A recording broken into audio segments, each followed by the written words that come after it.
All right, guys, welcome back to GeminiManga. It is currently 1:10 a.m. and I am like drugged up on the heroic legend of Arslan. This is amazing. I was like, I got to talk about it. Like, this is good. Again, I'm normally really into like detective anime thriller type things. Just stuff that gets you like really thinking like, oh my God, like what's about to happen next? This just blew me away. And this is only the first book, and I have like all of them. It's still being printed right now, which I'm really happy about. This takes place in, I don't want to say Viking, kind of Romanish era, like 300 type things, if you think like that, like cavalrymen, stuff like that. So it takes back in that time. Arslan is just a kid who is really trying to appease his father and his mother, who both are just like, first off, his mom is a baddie. A baddie. Okay, this is a baddie. She's a baddie. However, she's really distant, along with his father, towards Arslan. So, you know, you're reading, you're trying to figure out why. And what ends up happening is that where Arslan lives, they have a bunch of slaves, and they are very prosperous. They have it all, and Arslan is really sheltered. And his father is a king who is undefeated, and they come back with a slave and a slave boy, and the slave boy ends up breaking away and grabbing Arslan and talking to him while he's running, like, you know, have you ever seen the world outside? Do you know what everything is really about? Do you know what your kingdom is really about?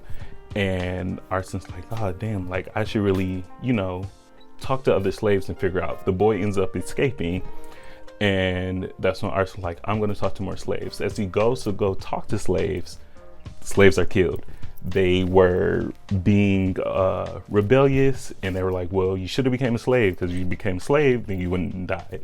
So it's kind of like, damn, are these people really that good? And where the boy who was captured came from, he said that his god believes that everyone is equal. And, you know, you really get to see like, okay, maybe it's not that bad, and maybe this is an issue where he's from. Even when his father comes and he tries to give his wife, the queen, a present, she's like, just leave it there, and he gets pissed and he leaves. They don't even like each other. So it's like, damn, y'all are some ruthless and mean people here. You know, there's a quick little time skip of 3 years, and Arslan's sent to be on his first battle. He goes to his battle, and while they're in the battle, there's a guy named Darwin, I believe I'm saying his name right, or Darren. And he goes to the king and says, hey, it's really foggy out here. We have been undefeated. We have, you know, all of these men, yet these people are saying that they want to fight. It just don't make sense. Maybe we should retreat. The king gets pissed, strips the guy of all of his nobility and titles, basically. It says, you know, the only way that you'll be able to get this back is if you join this other squad and, you know, redeem yourself. They go out, they're going to battle. They run into a giant hole and fall in. They storm off. They fall in the hole. Once they get inside, they realize that this is oil. And the enemy kingdom ends up shooting arrows over to them that has flames on them, burning half of them alive. They have to retreat. They don't know what to do. It's crazy. Come to find out, there's a traitor amongst them, and he was nobility as well, and ends up capturing Arslan, and it is just crazy. The fight scenes is crazy, and the one pivotal scene that happened right before all of the fights is that Darren's uncle, who has been training Arslan in fighting and everything, and Arslan's very capable of taking care of himself. However, he is very gentle, for lack of better words. And he asks Darren, who does Arslan look like, the queen or his father? And Darren says the queen. And that kind of lets the readers know that maybe he isn't the king's son, and that's why he's so distant towards him and so mean in everything towards Arslan. And Arslan ends up getting captured. Once they finally retreat, the king leaves and doesn't tell the rest of his command. So everyone who's basically the top of the command is like, this is some bullshit. Like, I'm not going to protect someone who's just going to leave their men out. So I'm gone. I'm out. Y'all can have it. Figure it out yourselves. And other people are loyal and saying, no, you shouldn't do that. It's just a bunch of chaos on the field. And Darren is assigned by his uncle pretty much to protect Arslan. And he finds him and he wants to know what's going on. Why are these people being traitors? And the traitor who told Darren about retreating and went to the king and went to go tell the king that he should do it, pretty much planned it all.